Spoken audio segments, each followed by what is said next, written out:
Assalamualaikum warahmatullahi wabarakatuh. Perkenalkan, nama saya Zidane Ramadan dari kelas 10 TKJ 3. Saya akan menjelaskan ekonomi dalam Islam.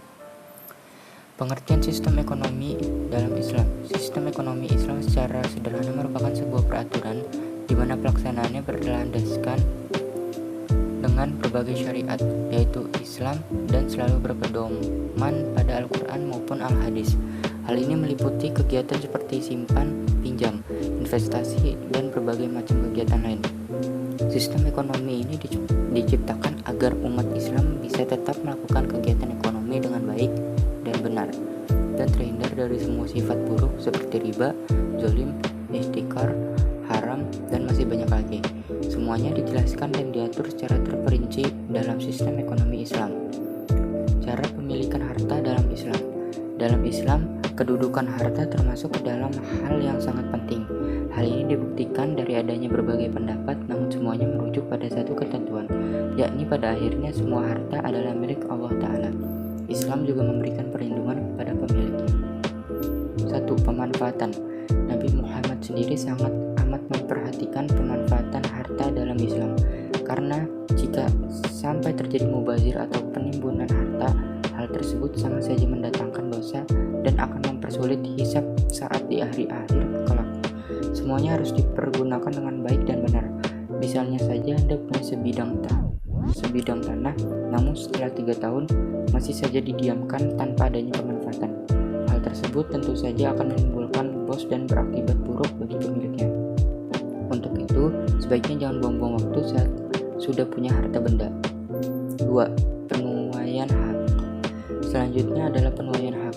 Maksudnya adalah setiap muslim yang memiliki harta wajib menyumbangkannya untuk zakat sesuai dengan aturan syara.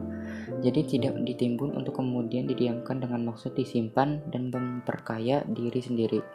Hal tersebut tidak dibenarkan. Di dalam harta orang kaya terdapat juga hak-hak orang miskin atau kurang mampu. Zakat merupakan sebuah lambang keharmonisan hubungan sesama manusia, bahwa tidak ada yang lebih tinggi maupun rendah di hadapan Allah Subhanahu wa Ta'ala. Semuanya sama dan hanya akhlak pembedanya. 3. Tidak merugikan pihak lain. Sebagai pemilik harta yang banyak, sebaiknya Anda tidak boleh menggunakan untuk hal-hal tidak berfaedah. Sebaiknya harta adalah berguna bagi sesama, bukan justru mendatangkan mudarat. Jika sampai terjadi demikian, sama halnya Anda sudah meremehkan Allah Subhanahu wa Ta'ala. Untuk itu, jangan pernah hilang atau kabur dari kewajiban membayar pajak untuk sesama, sedekah, dan berbagai macam kegiatan berbagi lainnya. Hal ini juga dimaksudkan agar Anda tidak mudah terkena penyakit riya ataupun bangga terhadap harta tersebut dan menjadi sombong. 4. Kepemilikan secara sah.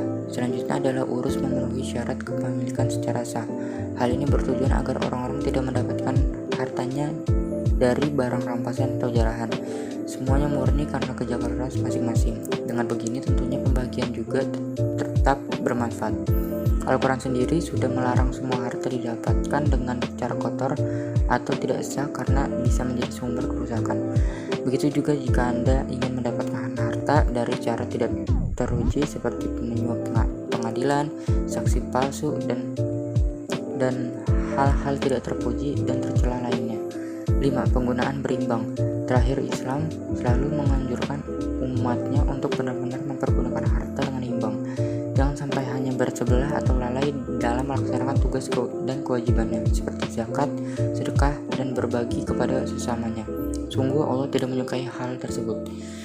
Lanjut, dalam Islam juga memberikan berbagai ketentuan atas kepemilikan harta dalam Islam.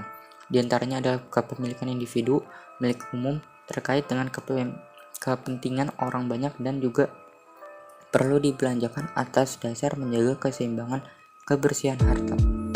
Kelebihan ekonomi Islam. Ekonomi Islam menjadi sistem alternatif atas sistem ekonomi yang hingga saat ini masih dipergunakan, yakni sistem ekonomi kapitalis dan sistem ekonomi sosialis. Meskipun masih terbilang baru, yaitu dimulai dari pertengahan abad ke-20, namun secara tidak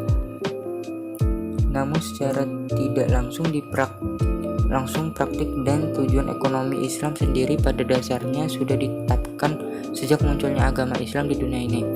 Beberapa kelebihan-kelebihan dari ekonomi Islam atau syariah sendiri diantaranya adalah sebagai berikut. Terdapat moral dan etika. Pada ekonomi Islam atau ekonomi syariah, penggunanya secara tidak langsung dihadapkan kepada serangkaian moral dan etika. Hal ini karena Islam mengajarkan proses konsumsi yang tidak hanya mementingkan kepada aspek kepuasan materi saja, tetapi juga digunakan untuk memenuhi kebutuhan sehari-hari saat melakukan proses jual beli misalnya. Islam mengajarkan beberapa norma yang seharusnya ditaati oleh para pelaku ekonomi. Proses distribusi yang berasaskan kepada keadilan. Sistem ekonomi Islam menjadikan keadilan sebagai salah satu asas utama yang wajib dipatuhi. Islam memberikan batasan-batasan dalam distribusi fungsional agar tercipta kestabilan dalam suatu kesejahteraan ekonomi. Hal tersebut jelas berbeda dengan prinsip kapitalisme yang cenderung menimbulkan kesenjangan. Begitu pula sistem ekonomi sosialisme yang cenderung menikmati kemiskinan bersama-sama. Kebebasan dalam pengambilan keputusan. Islam memberikan kebebasan kepada manusia untuk mengambil keputusan yang dilandaskan pada nilai-nilai tauhid. Kebebasan ini kemudian akan mengoptimalkan kemampuan dan keputusannya yang berhubungan dengan ekonomi tanpa didasari paksaan siapapun. Sistem pemasukan aman. Sistem pemasukan yang cukup berbeda dari sistem ekonomi konvensional. Pemasukan tersebut dilandaskan pada aktivitas yang menghasilkan laba dan modal. Karenanya, tujuan ekonomi Islam yaitu menghilangkan sistem bunga hingga penghasilan tetap dari berjalan suatu aktivitas ekonomi. Allah berfirman, wa ahallallahu al-bai'a, dan Allah menghalalkan jual beli. Quran Surat Al-Baqarah surat kedua ayat 275. Sekian dari presentasi saya. Terima kasih. Wassalamualaikum.